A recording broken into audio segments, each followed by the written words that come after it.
പരിശുദ്ധ കന്യാമറിയം ദൈവമാതാവ് അല്ലെന്ന് പരിശുദ്ധാത്മാവ് വെളിപ്പെടുത്താൽ ഈ വലത് കൈ മുറിച്ച് നിങ്ങൾക്ക് തരാം.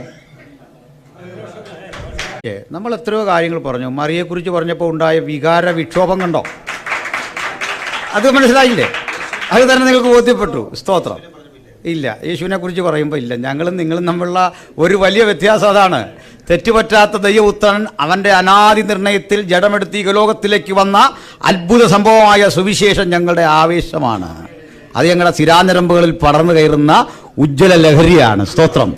പ്രേക്ഷലോ. ഒപ്പം ഞങ്ങൾ മറിയെ ആദരിക്കുന്നു, ബഹുമാനിക്കുന്നു, യോസേഫിനെ ആദരിക്കുന്നു, ബഹുമാനിക്കുന്നു. അപ്പോൾ അടുത്തത് കൈമുറിക്കേണ്ട കാര്യമില്ല. അത്രത്തോളം അദ്ദേഹം വില്ലിംഗ് ആണത്. ഞങ്ങൾ യേശുവിന് വേണ്ടി മരിക്കാനേ തയ്യാറുള്ളൂ. സഭയ്ക്ക് വേണ്ടി പോലും തല്ലുകൊള്ളാൻ താല്പര്യമില്ലാത്തവരാ യേശുവിന് വേണ്ടി. മനസ്സിലായി? വ്യത്യാസമുണ്ട്. ഓർഗനൈസേഷനാണ് ചർച്ച എന്നൊക്കെ പറയുന്നത്. ഇന്നത്തെ എല്ലാം തന്നെ അങ്ങനെയാണ്. ഇവിടെ സാറ് പറഞ്ഞ ഒരു വിഷയത്തിലേക്ക് വരാം. സാറ് പറഞ്ഞത് മറിയെ പ്രസവിച്ചു എന്ന്